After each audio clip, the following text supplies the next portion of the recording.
స్థలం నమస్కారం చేసుకోండి. అక్కడ ఆయన స్వామి నివాస గృహం. స్వామి నివాస గృహంలో ఆనాడు వడ్రంగి పనిచేస్తూ ఉండేవారు స్వామి. ఆనాడు ఈ గ్రామం పేరు కందిమల్లాయపల్లి. ఈ గ్రామంలో పోలేరమ్మ జాతర చేస్తూ గ్రామం అంతా చందా వేస్తే స్వామిని కూడా చందా అడిగినారు గ్రామస్తులు. నేను చందా ఇవ్వలేనయ్యా, పోలేరమ్మ జాతర అంటున్నారు మీరు, నా చేతనైంది రథం తయారు చేయిస్తాను, ఊరేగింపు కన్నారంట స్వామి. రథం అంటే చిలకల బండి. ఈ గ్రామం మనసు కందిమల్లారెడ్డి లేదంట, నువ్వు చందా ఇవ్వాల్సిందేనని స్వామిని అడిగినారు.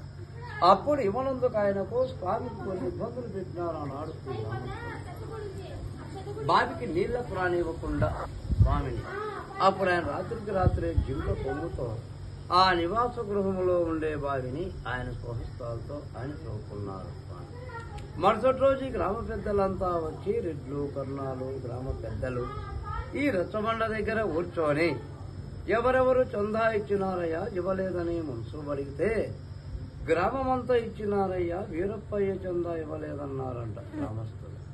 ఆనాడు స్వామిని వీరప్పయ్య, వీరంభట్లయ్య అనేవారంట. ఎందుకు కానీ ఇవ్వలేదు, ఆయన పిలుచుకొని రన్నన్నాడంట మనసు కందిమల్లారెడ్డి.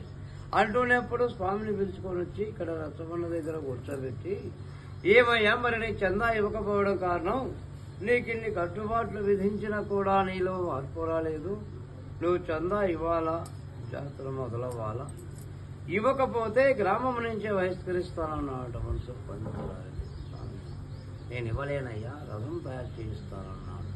అయినా మీరు నన్ను ఎంత ఇబ్బంది పెట్టి నిర్బంధిస్తున్నారు, సరే కానివ్వండి, ఇచ్చే సందర్భం వచ్చి ఇస్తానన్నాడంట స్వామి.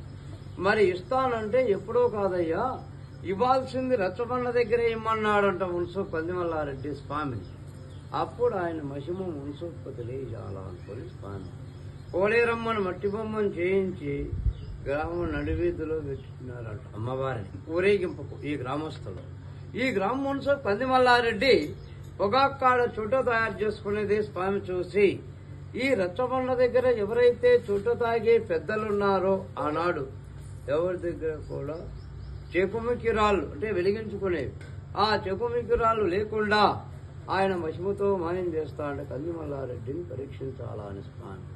అప్పుడు ఆయన చుట్ట చేసుకొని వెలిగించుకుందామని చూస్తే మనుషుల దగ్గర కానీ ఇతరుల ఎవరి దగ్గర కూడా ఆ చెకుమికిరాళ్ళు కనిపించవండి. స్వామి తెలియనట్టుగా, ఏమయ్యా కందిమల్లారెడ్డి ఆలోచిస్తున్నావే అని అడిగితే, చుట్టూ వెలిగించుకొని కొంచెం నిప్పు కావాల్సి వస్తే నా దగ్గర వాళ్ళు మర్చిపోయి వచ్చినట్టున్నాను.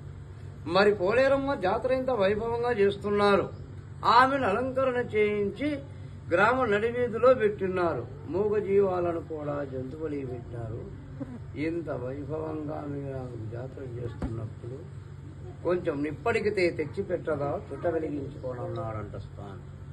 అప్పుడు స్వామి కోపద్రికుడై, అమ్మ పోలేరి, మరి మున్సూపోయి గ్రామస్తులకు నా చందా ఇవ్వందే నీ జాతర జరగదంటున్నాడు, మరి నా చందా ఇవ్వకపోతే నీ జాతర జరగదమ్మా, కొంచెం నిప్పు తీసుకురమ్మా, చుట్ట వెలిగించుకొని మున్సూప్ అంటూనే స్వామి. అప్పుడు అమ్మవారు గలగలగల శబ్దం చేసుకుంటూ గజ్జల సవ్వడితో గల్లు గల్లున భయంకర శక్తి స్వరూపినిగా నిప్పుల వైరాల మూకుడు తీసుకుని వస్తుందంట ఆ మట్టి బొమ్మలో నుంచి ఆవాహనమై అమ్మవారు. ఆ వచ్చే రూపం స్వామివారికే కనిపిస్తుందంట, కానీ వీళ్ళెవరికీ కనపడదంట, వైరాల మూకుడి మాత్రమే కనిపిస్తుందంట. వీళ్ళు ఈ రూపంలో వస్తున్నామమ్మా, ఈ రూపంలో వస్తే జనులు చూడలేరు, భయపడతారమ్మా, బాలిక రూపంలో ప్రత్యక్షంగా అంటే స్వామి. అప్పుడు అమ్మవారు సాక్షాత్ బాలిక రూపంలో నిప్పు తెస్తుందని. అప్పుడు వచ్చిన అమ్మవారు దేవత రూపంలో ఉన్న మానవ రూపంలో శక్తి స్వరూపని అమ్మవారు మానవ రూపంలో వచ్చిన గ్రామస్తులపై స్వామి పాదాల మీద పడి తిరణ వేరుకున్నారు. అప్పుడు చెప్పినాడు స్వామి, ఈ కందిమల్లాయపల్లి గ్రామంలో ఉండే మున్సు కందిమల్లారెడ్డి వంశవృద్ధి తెలియకుండా పోగాక జపం పెట్టాడు. ఆ కందిమల్లారెడ్డి గారు వంశీకులంతా ఆనాటితోనే గసించిపోయినారు, వాళ్ళ వంశీకులు ఎవరు లేరిక. అప్పుడు ఏం స్వామి నాకు ఇంత పెద్ద శిక్ష విధించినావే అంటే, భవిష్యత్తులో ఈ కందిమల్లాయపల్లి చుట్టూ 12 ఆమడ పట్టణం అవుతుంది నాయన.